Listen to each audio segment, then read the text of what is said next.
بچے اللہ کا عطیہ ہیں. اللہ سبحانہ وتعالی جس کو چاہتا ہے لڑکیاں عطا کرتا ہے، جس کو چاہتا ہے لڑکے عطا کرتا ہے، جسے چاہتا ہے لڑکے اور لڑکیاں ملا کر دیتا ہے، اور جسے چاہتا ہے بانجھ بنا دیتا ہے. اولاد ایسی نعمت ہے جس کی دعا انبیاء علیہ السلام نے بھی کی. قرآن مجید میں حضرت زکریا کے بارے میں آتا ہے ہنالک دعا زکریا ربہ، وہی زکریا علیہ السلام نے اپنے رب سے دعا کی رب ہب لی من لدنک ذریۃ طیبہ انک سمیع الدعاء، اے میرے رب مجھے اپنے پاس سے ایک پاکیزہ اولاد عطا فرما، بے شک تو ہی دعا کو بہت سننے والا ہے. اللہ سبحانہ وتعالی بچوں کی پیدائش کو ایک خوشی کی خبر بتاتے ہیں، خوشخبری بتاتے ہیں. جب زکریا علیہ السلام کی دعا قبول ہوئی تو اللہ تعالیٰ نے فرمایا یا زکریا انا نبشرک بغلام اسمہ یحییٰ، اے زکریا ہم آپ کو ایسے لڑکے کی خوشخبری دیتے ہیں جس کا نام یحییٰ ہوگا. اسی طرح ابراہیم علیہ السلام کو بڑھاپے میں جب اللہ تعالیٰ نے اولاد کی خوشخبری دی تو اس کے بارے میں قرآن مجید میں آتا ہے وامرأتہ قائمۃ فضحکت فبشرناہا باسحاق ومن وراء اسحاق یعقوب، اور اس کی بیوی کھڑی تھی یعنی ابراہیم علیہ السلام کی تو وہ ہنس پڑی تو ہم نے اسے اسحاق کی اور اسحاق کے بعد یعقوب علیہ السلام کی خوشخبری دی.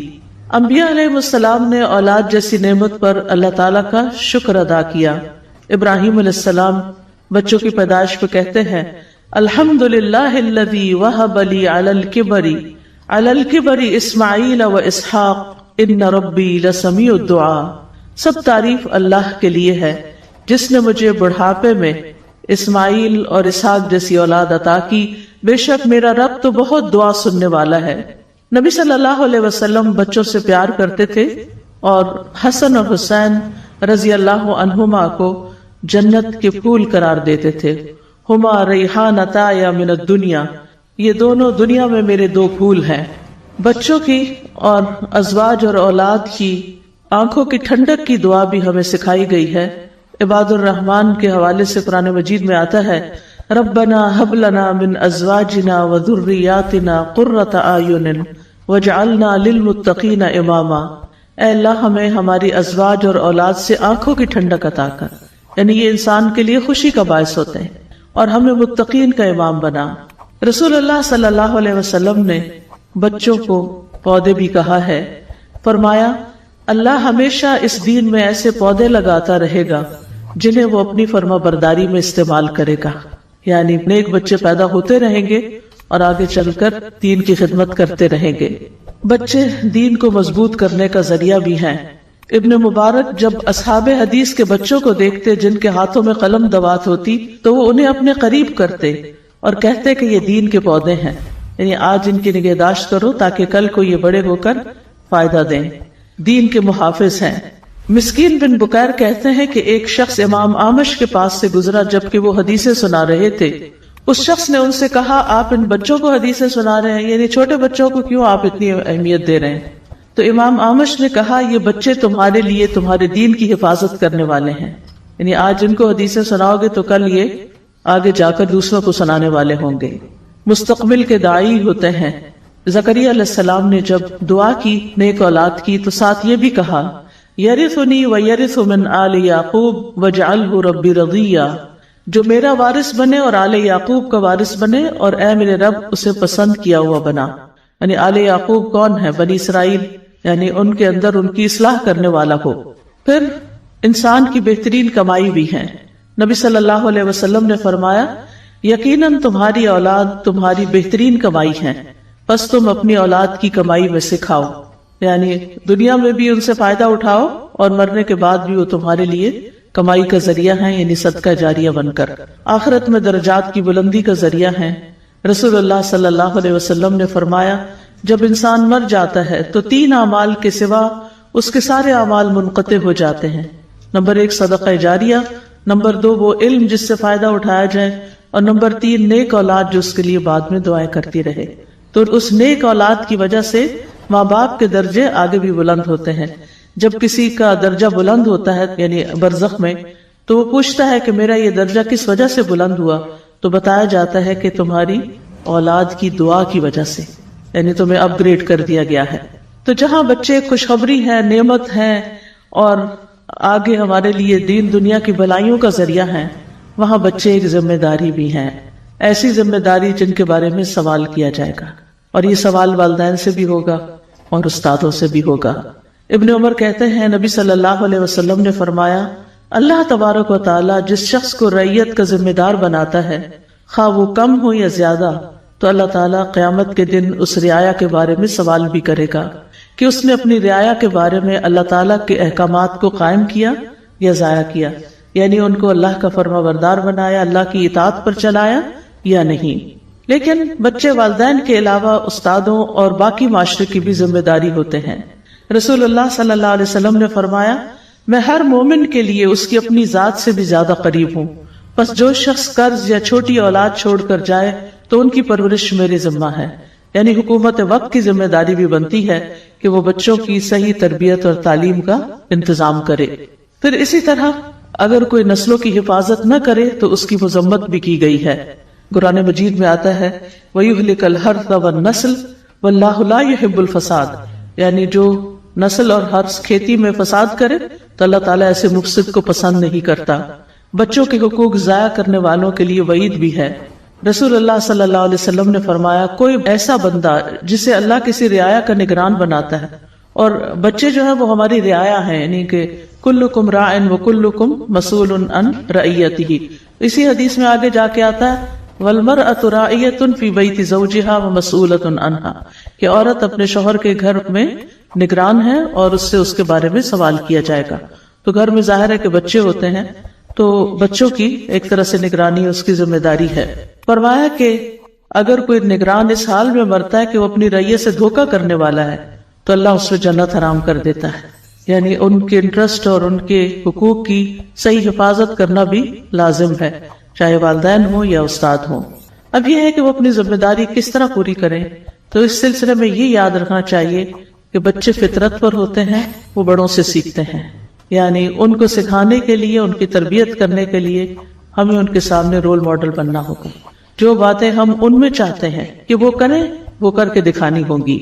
یعنی بچے اگر ایسے ناپسندیدہ کام کرتے ہیں جو والدین کو ناخوش کرتے ہیں تو والدین فوراً ان کو ڈانٹنا شروع کر دیتے ہیں یا ناراض ہونا شروع کر دیتے ہیں، لیکن والدین کو یہ سوچنا چاہیے کہ انہوں نے یہ چیزیں سیکھی کہاں سے ہیں، یہ باتیں کہاں سے آئی ہیں۔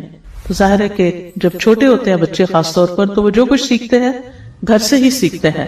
ان کا جو مخصوص رویہ ہوتا ہے وہ ان کے ماحول کا نتیجہ ہوتا ہے، جو کچھ وہ محسوس کرتے ہیں، جو وہ دیکھتے ہیں، جو وہ سنتے ہیں، جو وہ کرتے ہوئے اپنے آس پاس پاتے ہیں۔ تو بچوں کی فطرت کا انحصار ان کے بڑوں پر ہے کہ ہر بچے کو اللہ تعالیٰ تو مسلمان ہی پیدا کرتا ہے، لیکن والدین اس کو یہودی یا عیسائی یا مشرک بنا دیتے ہیں۔ تو والدین اور استادوں کی ذمہ داری بنتی ہے کہ بچوں کے ذہن میں صحیح طور پر توحید کا عقیدہ جو ہے وہ راسخ کرے، جس کی مثال ہم حضرت ابراہیم علیہ السلام، حضرت اسحاق علیہ السلام، حضرت یعقوب علیہ السلام کے اندر دیکھتے ہیں کہ انہوں نے آخر دم تک اس چیز کی کوشش کی، جس کی گواہی یوسف علیہ السلام کی وہ اسپیچ دیتی ہے جو انہوں نے جیل خانے میں ان دو لوگوں کے سامنے کی جو ان سے خواب کی تعبیر پوچھنے کے لیے آئے تھے کہ وَاتَّبَعْتُ مِلَّةَ آبَائِي إِبْرَاهِيمَ وَإِسْحَاقَ وَيَعْقُوبَ وَمَا كَانَ لَنَا أَن نُشْرِكَ بِاللَّهِ، ہمارے لیے یہ درست نہیں کہ ہم اللہ کے ساتھ کسی کو شریک ٹھہرائیں۔ تو بڑے جو ہیں وہ بچوں کے لیے ایک رول ماڈل ہوتے ہیں۔ ام المومنین عائشہ رضی اللہ تعالی عنہا کہتی ہیں کہ میں نے عادات، چال چلن اور بات چیت میں رسول اللہ صلی اللہ علیہ وسلم سے سب سے زیادہ مشابہ فاطمہ رضی اللہ عنہا کے علاوہ کسی کو نہیں دیکھا۔ تو ظاہر ہے کہ حضرت فاطمہ نے یہ سب کچھ کہاں سے سیکھا؟ اپنے گھر میں سیکھا، اپنے والد سے سیکھا، یعنی کس کس چیز میں؟ عادات میں، چال چلن میں اور بات چیت میں۔ اسی لیے وہ جنت کی عورتوں کی سردار ہوں گی، اپنے اس اخلاق اور ان طور طریقوں کی وجہ سے جن کی جھلک ان کے کردار کے اندر پائی جاتی ہے جو انہوں نے رسول اللہ صلی اللہ علیہ وسلم سے سیکھے تھے۔ جب بھی فاطمہ رضی اللہ تعالی عنہا آپ کے پاس آتی، آپ ان کی طرف کھڑے ہو جاتے، ان کا ہاتھ پکڑتے، انہیں بوسہ دیتے، انہیں اپنی جگہ پر بٹھا لیتے، اور جب آپ ان کے ہاں جاتے تو وہ اٹھ کر آپ کی طرف بڑھتی، آپ کا ہاتھ پکڑتی، بوسہ دیتی اور آپ کو اپنی جگہ پر بٹھا دیتی تھی۔ یہ تعلق ہے ایک باپ اور بیٹی کا، کتنا خوبصورت تعلق، اور کیا کچھ سکھانے کو ہے اس میں۔ یعنی نبی صلی اللہ علیہ وسلم امت کے لیے تو شفیق تھے ہی، لیکن کس طرح اپنی اولاد کے لیے بھی شفیق تھے، اور شادی کے بعد بھی کتنی محبت کے ساتھ ان سے پیش آتے ہیں، اور حضرت فاطمہ بھی جواباً کتنی زیادہ محبت ان سے کرتی ہیں۔ آج اکثر ماں باپ اس بات پہ پریشان ہوتے ہیں کہ ہمارے بچے منہ توڑ جواب دیتے ہیں، ہماری عزت نہیں کرتے، ہماری بات نہیں مانتے، بات نہیں سنتے، نماز نہیں پڑھتے، یعنی کسی بھی شخص کے پاس بیٹھ جاؤ تو اگر وہ بچوں والا ہے تو سب سے بڑا اس کی زندگی کا مسئلہ اس کے بچے ہی بنے ہوتے ہیں اور ان کی بدتمیزیاں اور بےہودگیاں۔ لیکن سوچنے کی بات یہ کہ انہوں نے یہ سب کچھ کہاں سے سیکھ لیا، یعنی کیوں وہ ایسے ہو رہے ہیں، اس میں ہماری طرف سے کیا کمی ہوئی۔ میں سمجھتی ہوں کہ اس وقت صرف والدین اور اسکول کی تربیت ہی کام نہیں کرتی، بلکہ اس سے آگے بچوں کو دنیا کا بہت زیادہ ایکسپوجر ہو گیا ہے، اور بہت سی چیزیں وہ اسکرین سے سیکھ رہے ہوتے ہیں، اور اس سے بہت سی خرابیاں ان کے اندر آتی ہیں، اور ماحول سے سیکھتے ہیں، کیونکہ بچے ایک حد تک ہی گھروں میں رہتے ہیں، اس کے بعد اسکول کالجز وغیرہ میں چلے جاتے ہیں جہاں اپنے آس پاس کے بچوں سے بہت کچھ سیکھ رہے ہوتے ہیں۔ ایون اگر اسلامک اسکول بھی ہوں تو وہ تو سلیبس کی حد تک اسلام ہوتا ہے، اگر خوش قسمتی سے اچھے مسلمان ٹیچرز مل جائیں تو وہ بچوں کی زندگی میں ایک بڑا رول پلے کرتے ہیں، یا پھر اس کے بعد یہ ہے کہ ان کے آس پاس کے جو دوسرے بچے ہیں، لیکن عموماً دوسرے بچے بھی ایسے ہی گھروں سے آئے ہوئے ہوتے ہیں، اور ماں باپ بھی صرف اسکول کا فرض سمجھتے ہیں کہ وہی ان کو سب کچھ بنا دیں اور اپنی ذمہ داری بھول جاتے ہیں، جبکہ یہ ذمہ داری دو طرفہ ہے، والدین کی بھی ہے جن کے پاس وہ دن کے کئی گھنٹے گزارتے ہیں، اور اسکول کی بھی ہے جن کے پاس دن کا ایک بڑا حصہ گزارتے ہیں۔ تو بچے جو ہیں وہ بڑوں کے نقش قدم پر چلتے ہیں۔ حضرت انس کہتے ہیں کہ ایک آدمی نے رسول اللہ صلی اللہ علیہ وسلم کی دعوت کی تو میں بھی آپ کے ساتھ چل پڑا۔ آپ کے سامنے شوربہ رکھا گیا جس میں کدو پڑے ہوئے تھے، رسول اللہ صلی اللہ علیہ وسلم اس میں سے کدو کھانے لگے، آپ کو کدو بہت پسند تھا۔ انس کہتے ہیں کہ جب میں نے یہ دیکھا تو میں کدو آپ کے سامنے کرنے لگا، میں نے وہ خود نہ کھائے تاکہ آپ کھا لیں، آپ کو پسند ہے۔ فرماتے ہیں کہ اس کے بعد میں ہمیشہ کدو پسند کرنے لگا، جو کھانا بھی میرے لیے تیار کیا گیا جتنا بھی ہو سکا میں نے اس میں کدو کو ضرور شامل کر لیا، یعنی ہر ڈش میں وہ شامل کر لیا۔ تو اس سے آپ اندازہ لگائیں کہ صرف آپ کے ایک ایکشن کو دیکھ کر کہ کسی کی دعوت میں آپ کدو چن چن کے کھا رہے ہیں تو انہوں نے بھی زندگی بھر کے لیے اس کو اپنا لیا۔ وہ ایسا انداز ہوگا، وہ ایسی ادا ہوگی کہ حضرت انس رضی اللہ عنہ کے دل میں اتر گئی۔ عبید بن جریج کہتے ہیں کہ انہوں نے عبداللہ بن عمر سے کہا، اے ابو عبد الرحمن، میں نے آپ کو 4 ایسے کام کرتے ہوئے دیکھا ہے جو آپ کے ساتھیوں کو کرتے ہوئے نہیں دیکھا۔ وہ کہنے لگے، اے ابن جریج وہ کیا ہیں؟ ابن جریج نے کہا کہ میں نے طواف کے وقت دیکھا کہ آپ 2 یمانی رکنوں کے سوا کسی رکن کو ہاتھ نہیں لگاتے، دوسرا میں نے آپ کو سفتی جوتے پہنے دیکھا، تیسرا میں نے دیکھا آپ زرد رنگ استعمال کرتے ہیں، چوتھا میں نے دیکھا کہ جب آپ مکہ میں تھے لوگ ذی الحج کا چاند دیکھ کر احرام باندھنے لگتے، آپ 8ویں تاریخ تک یوم ترویہ تک احرام نہیں باندھتے تھے۔ تو عبداللہ بن عمر نے جواب دیا کہ دوسرے ارکان کو تو میں اس لیے نہیں چھوتا کیونکہ میں نے رسول اللہ صلی اللہ علیہ وسلم کو یمانی رکنوں کے علاوہ کسی رکن کو چھوتے ہوئے نہیں دیکھا۔ سفتی جوتے میں اس لیے پہنتا ہوں کہ میں نے دیکھا کہ رسول اللہ صلی اللہ علیہ وسلم ایسے جوتے پہنے ہوئے تھے جن پر بال نہیں تھے، آپ انہی پر وضو کرتے تو میں بھی انہی کو پہننا پسند کرتا ہوں۔ زرد رنگ کی بات یہ ہے کہ میں نے رسول اللہ صلی اللہ علیہ وسلم کو زرد رنگ رنگتے ہوئے دیکھا، میں بھی اسی رنگ سے رنگنا پسند کرتا ہوں۔ اور احرام باندھنے کا معاملہ یہ ہے کہ میں نے رسول اللہ صلی اللہ علیہ وسلم کو اس وقت تک احرام باندھتے ہوئے نہیں دیکھا جب تک آپ کی اونٹی آپ کو لے کے چلنا پڑتی، یعنی 8ویں تاریخ کو۔ تو اب آپ دیکھیں کہ چاروں چیزوں میں وہ کیا بتاتے ہیں کہ میں کیوں کرتا ہوں، کیونکہ میں نے رسول اللہ صلی اللہ علیہ وسلم کو کرتے ہوئے دیکھا ہے۔ ٹھیک ہے، آپ کا اتباع اور آپ کی سنت کو فالو کرنا دین کا ایک حصہ ہے، لیکن اس سے آپ اندازہ لگائیں کہ بہت سی چیزیں صحابہ نے صرف دیکھ کے سیکھی ہیں، آپ نے فرمایا نہیں، وہ صرف نوٹ کرتے تھے، دیکھتے رہتے تھے کہ کیا ہو رہا ہے، اور جو دیکھتے تھے وہی کرنے لگتے تھے۔ آج بچے کیوں نہیں کرتے؟ کیونکہ ہم بڑے نہیں کرتے۔ جب تک ہمارے اندر وہ اخلاق نہیں آئے گا، ہمارے اندر وہ ذمہ داری نہیں آئے گی، جب تک ہمارے اندر وہ سب کچھ نہیں آئے گا جو ہم بچوں میں لانا چاہتے ہیں، تو پھر بچے بھی وہ نہیں کریں گے۔ تو بچوں کی تربیت کے لیے سب سے پہلا نقطہ جو ہے یا سب سے پہلا اصول جو ہے وہ ہے عملی نمونہ بننا، عمل کر کے دکھائیں، جو کروانا ہے وہ کر کے دکھائیں۔ جس چیز کی آپ کی زندگی میں امپورٹنس ہوگی، جس چیز سے آپ محبت کرتے ہوں گے، جو آپ کی چاہت ہوگی، وہ خود بخود بچوں میں ٹرانسفر ہوتی جائے گی، الا ماشاء اللہ۔ تو والدین اور معلم سب سے پہلے خود دین پر کاربند ہوں۔ حضرت عائشہ کہتی ہیں جب سے میں نے ہوش سنبھالا میں نے یہی دیکھا کہ میرے والدین دین اسلام قبول کر چکے تھے، یعنی میں نے ان کو اسلام پر ہی پایا۔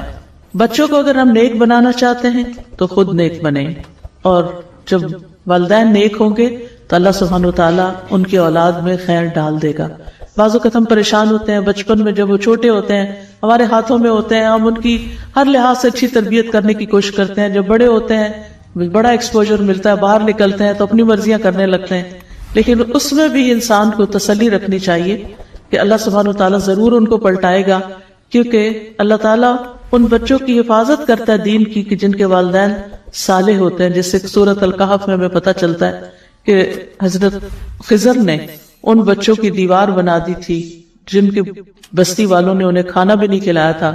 کس لیے بنائی تھی؟ موسیٰ علیہ السلام کے پوچھنے پر انہوں نے بتایا کان ابوہما صالحا فاراد ربک ان یبلغا اشدہما ویستخرجا کنزہما، کہ ان کے والد نیک تھے، باپ نیک تھا، تو تیرا رب چاہتا تھا کہ اس سے خزانے محفوظ رہے اور بڑے ہو کر یہ اس کو استعمال کر سکیں۔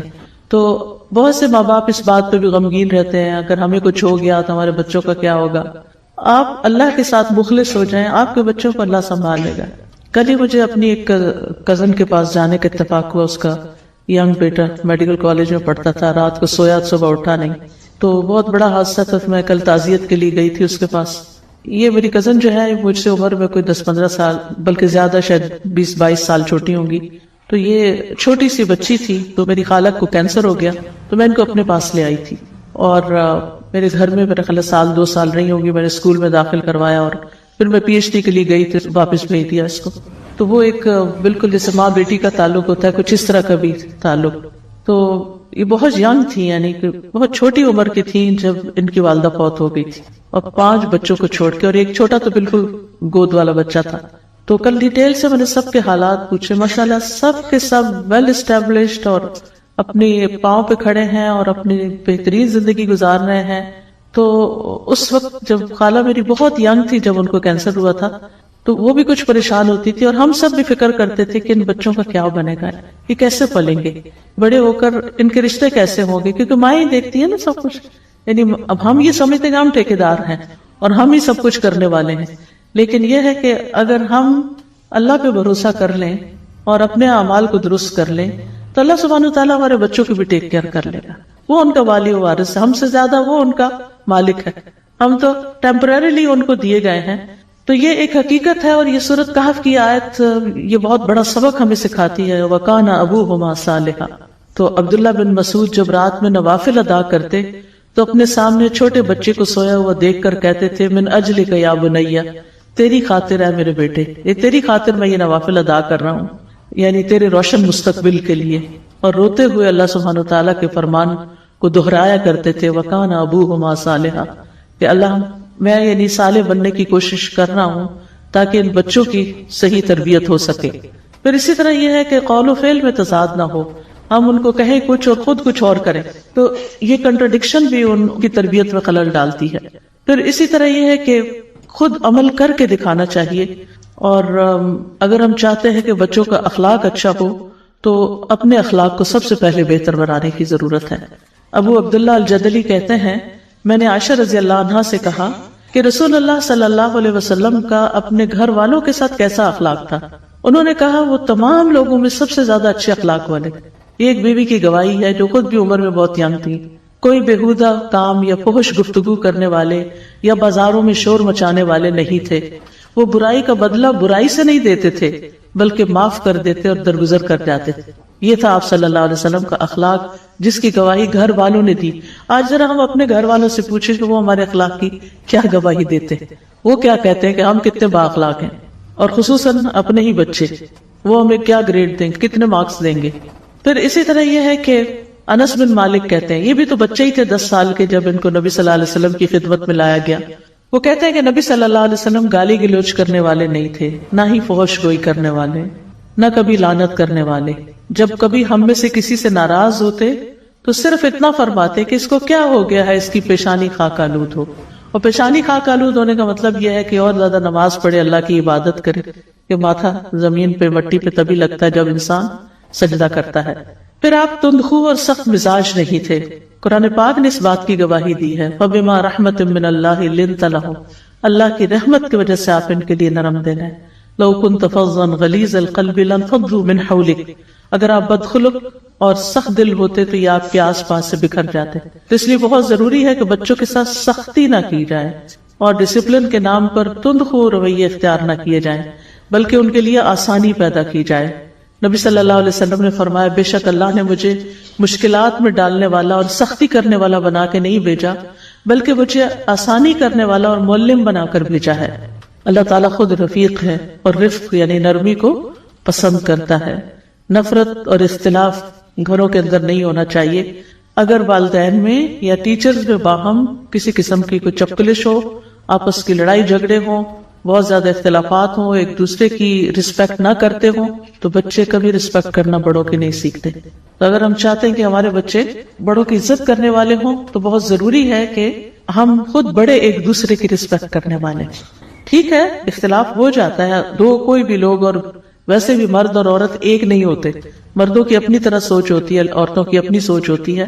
تو ہسبینڈ وائف کے اندر ہر چیز میں اتفاق ہو نہیں سکتا. اختلاف ہو لیکن ایک لحاظ کے ساتھ، ایک تمیز کے ساتھ، ایک ادب کے ساتھ، اور یہ انتہائی ضروری ہے. پھر اسی طرح بچوں سے کیے ہوئے وعدے پورے کرنے چاہیے. پریشان کن کیفیات میں ان کی گھبراہٹ دور کرنی چاہیے، تسلی دینی چاہیے. مشکل حالات میں خود ان کے لیے سہارا بننا چاہیے، ان کے درمیان ایک ٹرسٹ پیدا کرنا چاہیے. دوسری اہم چیز تربیت میں جو بہت ضروری ہے وہ ہے ان کے دل میں اللہ اور اس کے رسول کی محبت ڈالنا. ہم کوشش کرتے ہیں وہ ہم سے محبت کریں، ہمارے خاندان سے محبت کریں، اس ملک سے کریں، اس سے کریں، اس سے کریں. ٹھیک ہے باقی محبتوں کی بھی اپنی جگہ ہوتی ہے، لیکن سب سے زیادہ ان کے دل میں محبت کس کی ہونی چاہیے؟ اللہ اور اس کے رسول صلی اللہ علیہ وسلم. تب وہ اللہ کی اطاعت کرے، تب وہ رسول صلی اللہ علیہ وسلم کی اطاعت کرے، تب وہ ان کو بڑا مقام دے گی. لیکن اگر ہم ہر وقت اپنے سے ہی ڈراتے رہے اور اپنا ہی لالچ دلاتے رہے تو پھر بات نہیں بنے گی. یہ لازم ہے کہ ان کے دل میں یہ خیال ڈالیں کہ اللہ دیکھ رہا ہے. کیونکہ اگر اب یہ کہے کہ تمہارے ابا کو بتاؤں گی، اس کو بتاؤں گی، یوں پٹائی کروں گی، یہ تربیت کی باتیں نہیں ہیں. تو صرف رولز یا اصول یا ڈسپلن کے نام پہ سختی کرنا جو ہے یہ درست نہیں. عبداللہ بن عباس رضی اللہ عنہما سے مروی ہے کہ ایک دن میں رسول اللہ صلی اللہ علیہ وسلم کے پیچھے سوار تھا تو آپ نے فرمایا اے لڑکے میں تجھے چند کلمات سکھا رہا ہوں، اللہ کے احکام کی حفاظت کرو، اللہ تمہاری حفاظت کرے گا. اور یہ اس وقت بالکل بچے تھے ابھی عبداللہ بن عباس، اور کتنی بڑی بڑی باتیں سکھا دی آپ نے. اللہ کے احکام کی حفاظت کرو تم اسے اپنے سامنے پاؤ گے، جب مانگو اللہ سے مانگو. یہ بچوں کو سکھانے کی چیز ہے. جب مانگو کچھ بھی چاہیے اللہ سے مانگو، جب مدد چاہو اللہ سے چاہو. جان رکھو اگر ساری دنیا مل کر تمہیں کوئی فائدہ پہنچانا چاہے تو فائدہ نہیں دے سکتی سوائے اس کے جو اللہ نے تمہارے لیے لکھ دیا ہے. قلم اٹھا لیے گئے اور صحیفے خشک ہو گئے. اور اسی طرح اگر ساری دنیا مل کے تمہیں کوئی نقصان پہنچانا چاہے تو کوئی نقصان نہیں دے سکتی. کتنا بہادر اور جری بنا دیا کہ کوئی تمہیں کچھ نقصان نہیں دے سکتا. اللہ کی حفاظت تمہارے ساتھ ہونی چاہیے. پھر اللہ ہی کا ڈر پیدا کرنا، جیسے لقمان کی نصیحت اپنے بیٹے کے لیے قرآن مجید میں اس کا ذکر آتا ہے یا بنی ان تک مثقال حبۃ من خردل فتکن فی صخرۃ او فی السماوات او فی الارض یأتی بها اللہ ان اللہ لطیف خبیر. اے میرے چھوٹے بیٹے، بے شک اگر کوئی چیز رائی کے دانے کے وزن کی کیوں نہ ہو، کسی چٹان میں ہو یا آسمانوں میں ہو یا زمین میں، تو اسے اللہ لے آئے گا. بے شک اللہ بڑا باریک بین، پوری خبر رکھنے والا ہے. تو اس سے یہ پتا چلتا ہے کہ بچوں کو اللہ کا ڈر بھی پیدا کرنا چاہیے کہ کوئی کام تم چھپ کے کرو گے تو اللہ سبحانہ وتعالیٰ تو اس کو دیکھ لے گا. ماما سے چھپ سکتے ہو، بابا سے چھپ سکتے ہو، اللہ سبحانہ وتعالیٰ سے نہیں چھپ سکتے. تو بچوں کو اپنا ڈر نہیں اللہ کا ڈر سکھائیں. پھر اسی طرح بچوں کو دینی احکام کی پابندی کروائیں. 7 سال کی عمر میں نماز شروع کروا دیں. پھر اسی طرح چھوٹی چھوٹی سنتیں بھی ان کو سکھائیں، دعائیں سکھائیں. اور الحمدللہ اب اس کا بہت ٹرینڈ بھی ہو گیا ہے، والدین بچوں کو یہ چیزیں سکھاتے ہیں. تیسری چیز جو تربیت کے لیے بڑی ضروری ہے وہ ہے پیار اور محبت اور شفقت والا رویہ.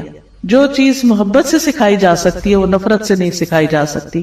انس بن مالک کہتے ہیں کہ میں نے رسول اللہ صلی اللہ علیہ وسلم سے بڑھ کر کسی کو شفقت کرنے والا نہیں پایا. سب سے زیادہ شفیق اور مہربان تھے آپ. پھر اسی طرح بچوں کے ساتھ رحم کا سلوک. لیس منا من لم یرحم صغیرنا وَلَمْ يُؤَقِّرْ كَبِيرَنَا، وہ ہم میں سے نہیں جس نے ہمارے چھوٹے پر شفقت نہیں کی، اس کے ساتھ مہربانی نہیں کی، اور جس نے ہمارے بڑوں کی عزت نہیں کی۔ پھر ان کے ساتھ محبت کرنا۔ حضرت عائشہ رضی اللہ تعالی عنہا جو تھی، ان کے اپنے بچے تو نہیں تھے، لیکن اپنے شاگردوں کے ساتھ بہت محبت سے پیش آتی تھی۔ مسروق ان کے شاگرد جو تھے وہ ہمیشہ ان کی مجلس میں حاضر رہتے تھے، تو وہ ان کو اپنا بیٹا کہتی تھی، اور ان کو کہتی تھی، اے مسروق تم میری اولاد میں سے ہو، تم میرے ان بچوں میں سے ہو جو مجھے بہت محبوب ہیں۔ اور مسروق بھی حضرت عائشہ سے بہت محبت کرتے تھے، جیسے ایک استاد کے ساتھ محبت ہوتی ہے، تو وہ اسی وجہ سے مسروق جو تھے وہ ابو عائشہ کہلاتے تھے، یعنی عائشہ والے۔ ابو کا مطلب باپ ہی نہیں ہوتا، والا بھی ہوتا ہے۔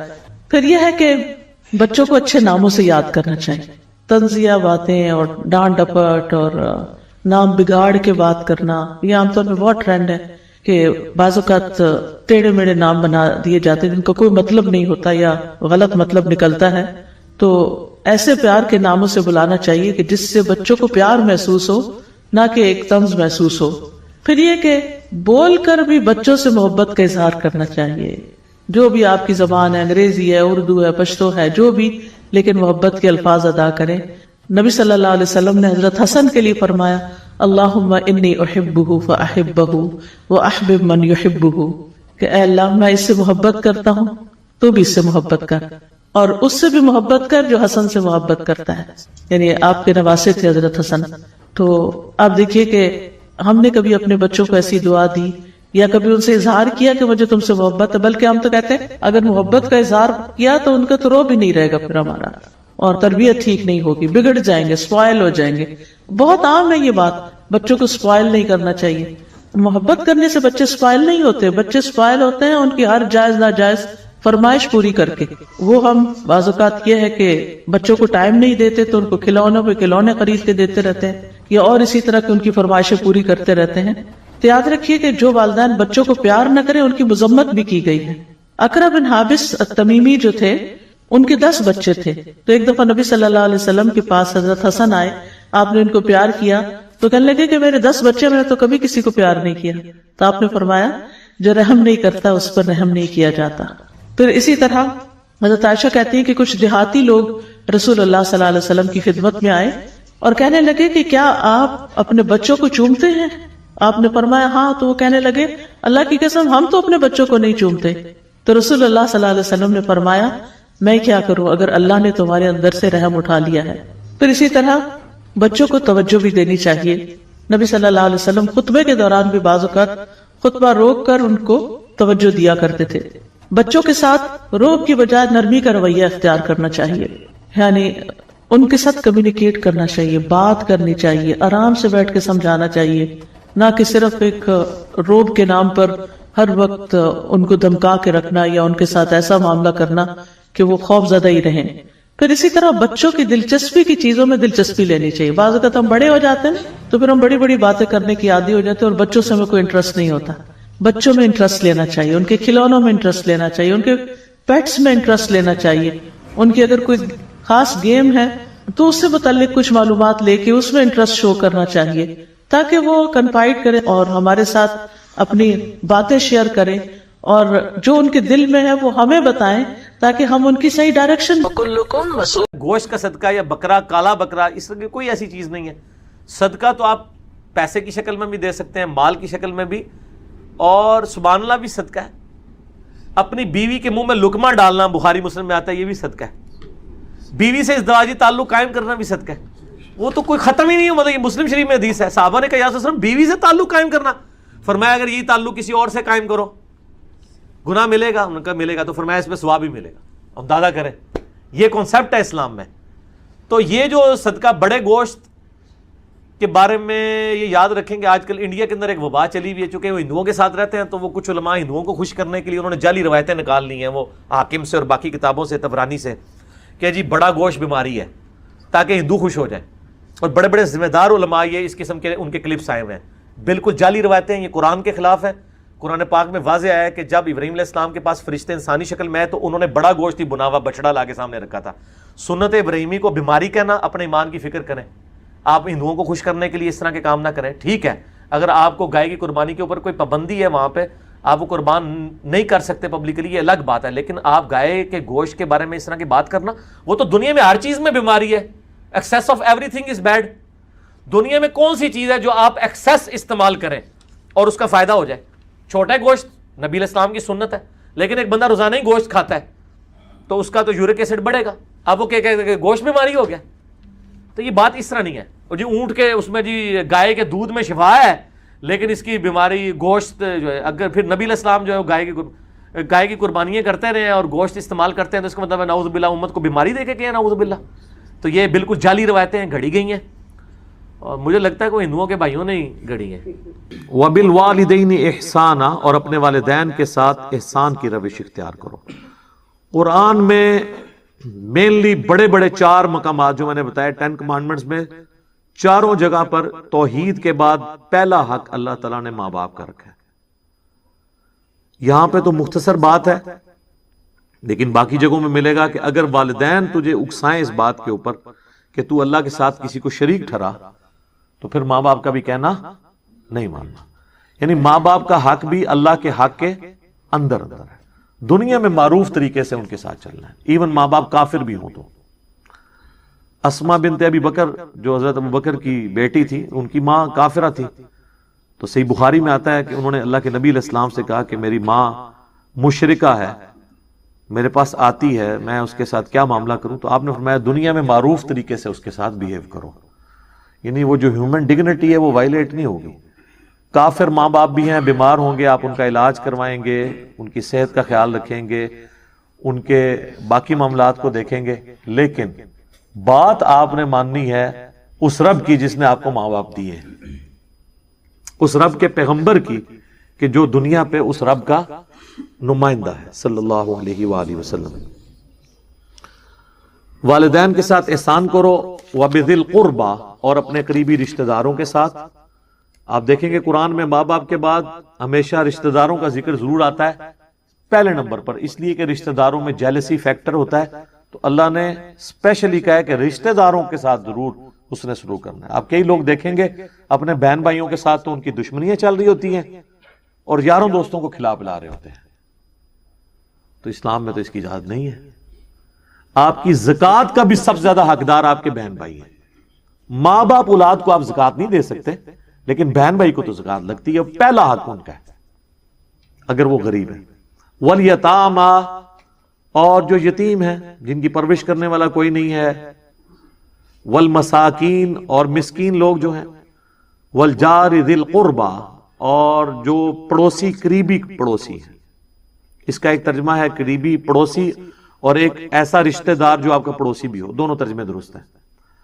والجار الجنب، اور ایسا پڑوسی جو دور کا ہے، رشتہ دار نہیں ہے، یعنی پڑوسی تو ہے لیکن رشتہ دار نہیں، یا وہ رشتہ دار ہے لیکن دور کا رشتہ دار ہے. یہ ترتیب بتائی جا رہی ہے کس طرح حق ہے ترتیب سے. والصاحب بالجنب، اور مجلس کے لوگ جو تمہارے دوست یار ہیں. دیکھیں دو یاروں کا ذکر کس کے بعد آیا؟ ماں باپ، رشتہ دار، پھر قریبی رشتہ دار، پھر دور کے رشتہ دار، پھر دوست. اسے دوست پہلے ہونے لگے. الٹا ایک معاملہ چل رہا ہے. وابن السبیل، اور مسافر بھی. اگلے زمانوں میں تو مسافروں کے لیے بہت بڑی آزمائش تھی نا میرے بھائی. نہ تو کوئی موبی کیش تھا اور نہ کوئی ایزی پیسہ تھا. کسی کو راستے میں قافلے کو لوٹ لیا اور وہ گھر سے 4 مہینے کی مسافت پہ ہے، اس کا اونٹ بھی کسی نے چوری کر لیا، تو وہ گھر کیسے پہنچے گا؟ آپ ذرا امیجن کریں. سفر تو گھوڑوں اور اونٹ پہ ہوتا تھا. ایون آج کے زمانے بھی اگر آپ کے پاس کرایہ نہیں ہے تو آپ کس طرح، ایک بندہ کراچی سے اسلام آباد آتا ہے، یہاں اس کی جیب کٹ گئی ہے اور پیسے بھی کسی سے وہ مانگ نہیں سکتا، پیچھے اس کا کوئی ہے نہیں جو اس کو دے، تو ظاہر ادھر ہی وہ کسی سے مدد کے لیے کرے گا، مجھے کم از کم ٹکٹ تو لے دے. تو اس لیے مسافر کا حق آج بھی اسی طریقے سے امپورٹنٹ ہے. لیکن اس میں یہ کرنا چاہیے جو پروفیشنلز ہیں نا، ان کو گاڑی میں بٹھا کے آنا چاہیے، ان کو پیسے نہ دیں ٹکٹ کے، کیونکہ زیادہ تر یہ فراڈیے بھی ہوتے ہیں نا. تو میں تو ایسے ہی کرتا ہوں، میں بس میں بٹھا دیتا ہوں اور کنڈکٹر کو کرایہ دیتا ہوں اور اسے کہتا ہوں کہ بھئی اس کے پاس کرایہ نہیں تھا تو میں دے رہا ہوں، اور اگر یہ اترنے کی کوشش کرے تو کرایہ تیرا. تو وہ اتر جائے بے شک, کنڈکٹر کو تو لگ ہی جائے گا نا, وہ تو بےچارا پہلے محنت مزدوری کر رہا ہے. اچھا ہم لوگ محنت مزدوری کرنے والوں کو دیتے ہوئے کتراتے ہیں, اور جو ہم سے مفتہ مانگتے ہیں. میری تو اکثر اس طرح, اب تو خیر میں نے اپنے گھر والوں کو کافی ایجوکیٹ کر دیا کہ آپ لوگ 10-10 ہزار کی شاپنگ کر کے نکلتے ہیں کپڑوں والی دکانوں سے, اور باہر چنچی والے کے ساتھ یہ بحث کر رہے ہوتے ہیں, وہ 60 مانگ رہے ہیں, آپ اسے 50 دے رہے ہیں, اور ادھر سے ایک فقیر گزرتا ہے, اس کو 20 روپے نکال کے دے دیتے ہیں. تو اس فقیر کو آپ 10 دے دیتے, اس کو 60 کے 60 پورے دے دیتے. جو محنت مزدوری کر رہا ہے اس کا حق ہے. اور میرے تو اپنے زندگی میں اصول ہے, مجھے اگر کسی جگہ کے کرائے کا پتہ ہے, چونکہ میں بھی پبلک ٹرانسپورٹ پہ ہی سفر کرتا ہوں, ٹیکسی پہ یا رکشے پہ یا آئی ایس پہ, تو چلیں فکس کرایہ ہوتا ہے. تو اگر اس نے پہلی دفعہ میں وہ کرایہ بتا دیا نا کہ یہ اتنا ہے, اور مجھے پتا ہے کہ اتنا ہی کرایہ ہے, میں کم بھی نہیں کرواتا. تو کئی بار لوگ ایک دم پریشان ہوتے ہیں. ایک دو بار تو جب میں نے کہا ٹھیک ہے چلیں, وہ کہتے ہیں نہیں جی لے جاؤ, وہ ڈر جاتے ہیں کہ یار یہ کون سا بندہ ہے جی, اس کو 120 بتایا تو اس نے 100 بھی نہیں کہا, تو یہ کیڑے چکر ہیں چاہے. یا اس کو یہ شک پڑ جاتا ہے کہ میں نے واقعی کم مانگ لیا, مجھے زیادہ مانگنا چاہیے تھا. ایسا بھی ہو جاتا ہے. اور جو بٹھا لیتے ہیں پھر میں ان کو راستے میں بتاتا ہوں کہ میرے بھائی دیکھو میں نے تمہارا کرایہ کم نہیں کروایا. کیوں نہیں کروایا؟ تم نے جائز مانگا تھا, تو آمدہ بھی جائز مانگنا. ہم بھی تمہاری طرح کے ملازم پیشہ لوگ ہیں, ہم کوئی یعنی چندوں پہ تو نہیں پل رہے ہیں, یا ہم لوگوں کی جیبیں نہیں ہتھیاتے ہیں کہ ہمارے پاس اتنا مال ہو کہ ہم جو ہے وہ اپنی علیحدہ سے ٹیکسی کے اوپر سفر کر رہے ہوں. تو ہماری بھی کوشش ہوتی ہے کہ یار بس جتنا نومینل طریقے سے گزارا ہو سکے, تو اس کو ریئلائز بھی کرا دیتے ہیں. وما ملکت ایمانکم, اور جو تمہارے قبضے میں ہیں تمہاری لونڈیاں اور غلام, جو میں نے پہلے بھی عرض کیا کہ یہ سسٹم آبسلیٹ ہو چکا ہے, لیکن ان کے حقوق اپنی جگہ تھے. جو اور اس کو آج ماڈرن فارم میں آپ اس فارم میں سمجھ سکتے ہیں کہ ہر وہ چیز جو آپ کے انڈر آتی ہے, آپ کے گھر میں کام کرنے والے جو لوگ ہیں, اگرچہ وہ لونڈی اور کنیز کے نہیں, وہ آزاد لوگ ہیں, لیکن بہرحال وہ آپ کے انڈر تو آتے ہیں, تو آپ ان کی بھی ضرورتوں کا خیال رکھیں. اور اس حوالے سے میں کہوں گا کہ دنیا میں خوش نصیب ترین ملک جو ہے نا وہ پاکستان ہے. پاکستان میں غریب لوگ تو چل ہی چیریٹی کے اوپر رہے. یہاں پر یعنی لوگ اپنے گھر میں کام کرنے والوں کے ساتھ بہت زیادہ حسن سلوک کرتے ہیں. اگر گھر والوں میں سے کوئی باہر سے آتا ہے تو وہ اپنے گھر میں کام کرنے والی جو عورتیں ہیں ان کے لیے بھی کوئی نہ کوئی گفٹ لے کے آتا ہے, ان کو بھی کچھ نہ کچھ کپڑے لے کے دے دیتے ہیں. کل کو ان کے بچیوں کی شادیاں ہوتی ہیں تو پھر وہ جن گھروں میں کام کرتی ہیں وہ پھر ان کو ہیلپ آؤٹ کرتے ہیں. اور یہ آلموسٹ ہر جگہ ہو رہا ہے. اور یہ ہمارے اس معاشرے کی خوبصورتی ہے, اس کلچر کی خوبصورتی ہے, اور اسلام کی دین ہے یہ کہ ظاہر ہے کہ خرچ تو وہی کرتا ہے جسے امید ہو آخرت میں ملنے کی, لیکن اس میں یہ چیز ہونی چاہیے کہ آپ اپنے ملازم کو زکوٰۃ اس نیت سے نہیں دے سکتے کہ اب یہ میرے ساتھ ضرورت سے بڑھ کے حسن سلوک کرے چونکہ میں نے اسے زکوٰۃ دی ہے. زکوٰۃ اللہ کا حق تھا آپ پر, وہ اگر آپ اپنے ملازم کو دیتے ہیں نا تو اس کے اگینسٹ آپ اگر اس سے یہ تمنا کریں گے نا کہ اس کے اگینسٹ وہ میرے ساتھ زیادہ لائلٹی شو کرے, آپ کی ذات فارغ ہوگی, وہ نئے سرے سے دینی پڑ جائے گی. ملازمین کو زکوٰۃ دینے والا معاملہ بڑا خطرناک ہو جاتا ہے. ایک لمحے کے لیے بھی آپ کو یہ خیال آ گیا, چلے دل میں وسوسہ آنا اس پہ گرفت نہیں ہے, لیکن آپ نے اسے ایگزیکیوٹ کر دیا, اسے ڈانٹ دیا کہ تو میں فریج لے کے دیتا سی, تو فریج تو آپ نے لے کے دیا تھا زکوٰۃ کے پیسوں کا, تو اس پہ احسان کیسا؟ وہ تو آپ پہ احسان ہے اس کا کہ اس نے لے لیے تاکہ آپ نے اللہ کا ایک فرض پورا کر لیا. تو ملازمین کو زکوٰۃ دیتے وقت یہ خطرہ لاحق رہتا ہے کہ ہر وقت کہ کہیں آپ کی بدنیتی آگے بیچ میں تو وہ فرض ہی فارغ ہو جائے گا, نئے سرے سے دینی پڑ جائے گی. یہ پھر اپنا خود بخود محاسبہ کرنا ہوگا. بعض لوگ یہ کرتے ہیں پھر اس کے اگینسٹ ان سے ڈبل مزدوریاں کروا رہے ہوتے ہیں, اور ظاہر ہے وہ تو بیچارہ پسا ہوا طبقہ ہے تو انہوں نے تو کرنا ہی کرنا ہے. تو لہٰذا حسن سلوک والا معاملہ ان کے ساتھ ضرور کریں.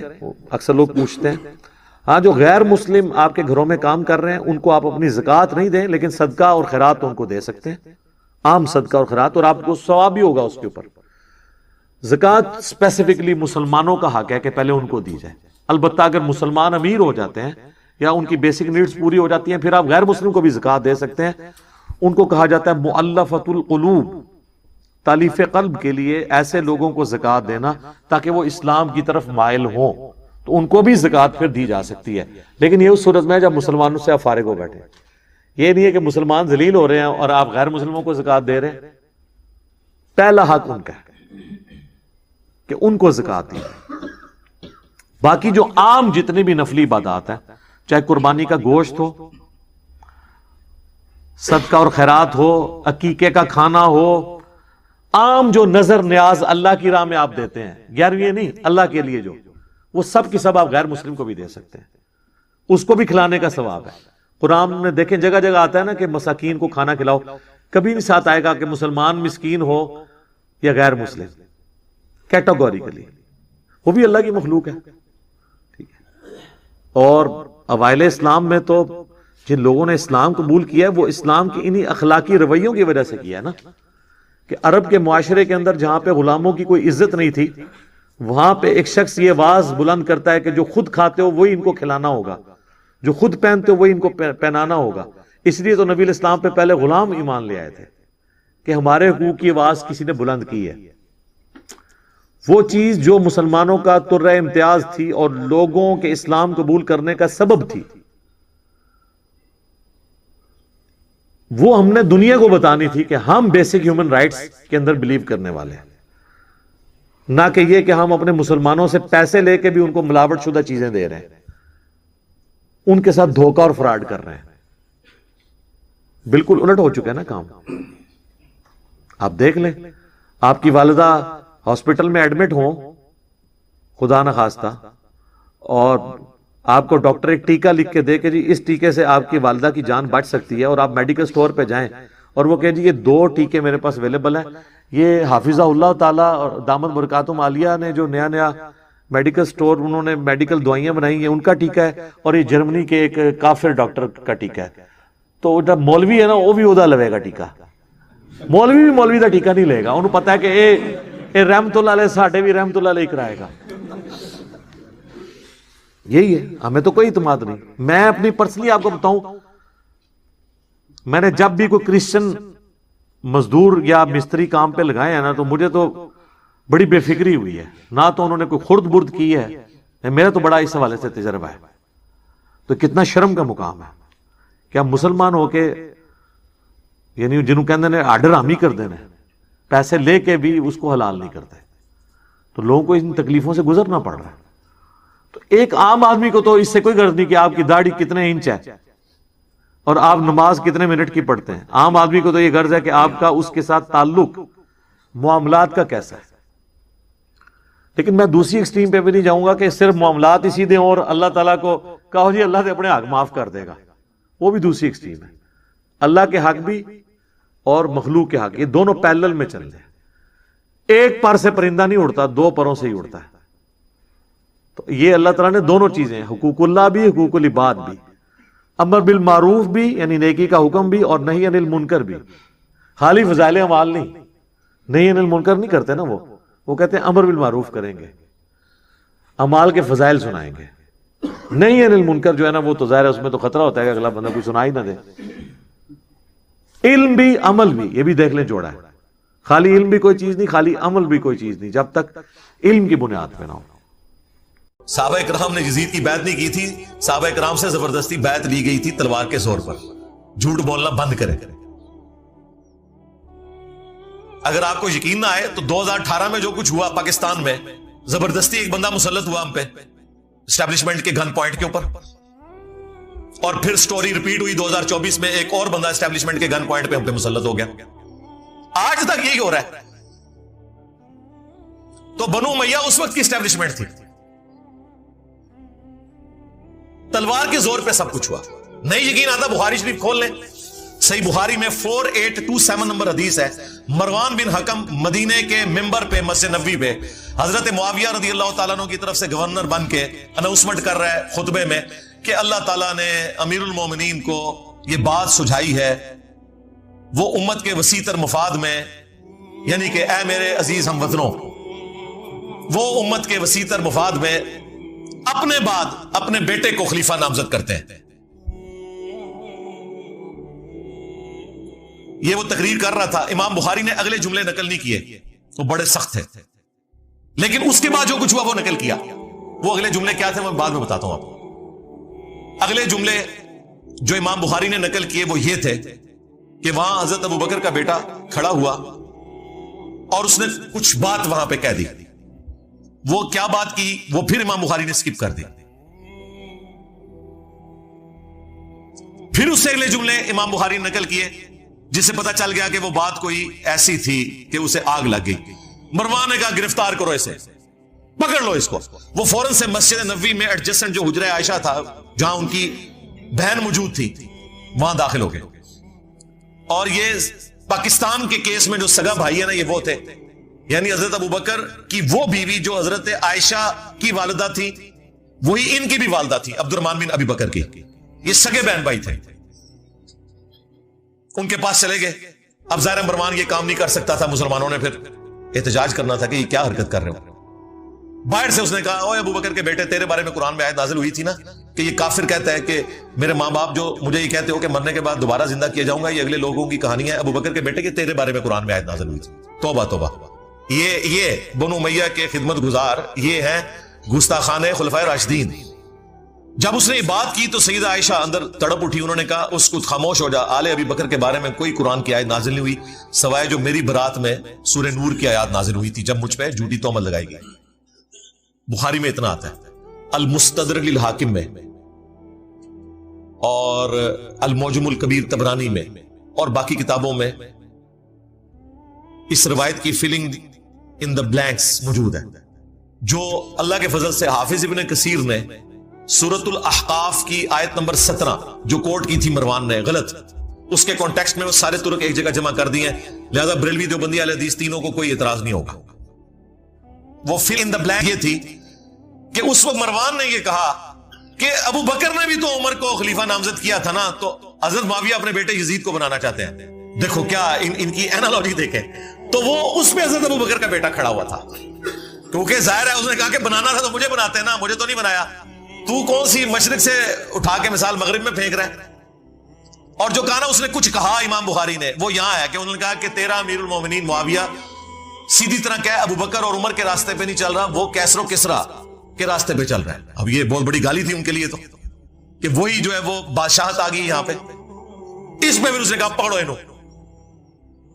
اور حجرے میں اما عائشہ کے اور الفاظ تھے جو امام بخاری نے نقل نہیں کیے, وہ یہ تھے کہ مروان تیرے بارے میں نبی الاسلام نے فرمایا تھا کہ حکم پہ لعنت, اس کی اولاد پہ لعنت, تو اپنے باپ کی پش میں تھا جب باپ بیٹا دونوں پہ اللہ کے نبی نے لعنت فرمائی تھی. مجھے بتائیں جب یہ والی صورتحال ہو کہ حضرت ابو بکر کے بیٹوں کو بھی اپنی جان بچانی پڑے تلوار کے زور پہ, اپنی وفات سے 4 سال پہلے ایک بندہ اپنے بیٹے یزید کے لیے بیعت لے رہا ہے, تو آپ یہ کہیں گے صحابہ نے بیعت کر لی. کہتے ہیں جی ابن عمر نے بیعت کر لی تھی. ایون واقعہ ہررا کے بعد جب لوگ یزید کی بیعت توڑ رہے تھے تو وہ لوگوں کو جا کے سمجھاتے تھے. جی بخاری مسلم ہے, سرکار وہ ہمارے سٹوڈنٹس کو سمجھا رہے تھے. اگر ابن عمر اس زمانے میں سمجھا رہے تھے تو کسے سمجھا رہے تھے؟ اپنے لیول کے لوگوں کو, صحابہ اور تابعین کو. اور اس صحابی کا نام بھی آیا ہوا ہے عبداللہ ابن مطیع رضی اللہ تعالیٰ عنہ, جنہوں نے کہا کہ اب کیا رہ گیا ہے, یزید کی بیعت توڑے اہل مدینہ. تو ابن عمر ان کو ملنے کے لیے گئے اور کہا کہ میں تمہیں حدیث سنانے کے لیے آیا ہوں کہ جو خلیفہ وقت کی بیعت کے بغیر مرا وہ جاہلیت کی موت مرا. وہ کہتے ہیں جی ابن عمر نے چونکہ بیعت کر لی تھی, وہ بھی مجبوراً کی تھی انہوں نے, وہ جس طریقے سے کی تھی انیشلی تو انکار کیا تھا. دوسرا ابن عمر جب یہ بات کر رہے تھے تو وہ یہ بھول گئے کہ حضرت علی کی بیعت تو ابن عمر نے خود نہیں کی ہوئی تھی, تو اس وقت وہ جاہلیت پہ تھے. یہ لاجیکلی ان کی بات درست نہیں تھی, ورنہ تو خود اس فتوے کی زد میں آ رہے تھے. ہم تو عبداللہ ابن مطیع اور باقی لوگوں کے ساتھ ہیں, ابن عمر کا یہ موقف غلط تھا.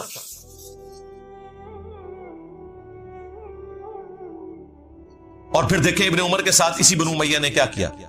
صحیح بخاری میں موجود ہے, انہیں حج میں احرام کی حالت میں پاؤں میں زخم کیا گیا ایک نیزے کے ذریعے جو زہر آلود تھا, اسی میں وہ شہید ہو گئے. اور آخری دنوں میں حجاج ابن یوسف ان کی جب عیادت کے لیے آیا تو بخاری کے الفاظ ہیں, اس نے پوچھا کہ حضرت مجھے پتا چل جائے نا آپ کا قاتل کون ہے تو میں اسے نہیں چھوڑوں گا. انہوں نے کہا میرا قاتل وہ ہے جس نے احرام کی حالت میں نیزے اور تلواریں لانے کی اجازت دی ہے, جس میں اجازت ہی نہیں ہے, آپ نے خالی ہاتھ آنا ہے. یعنی کہ تو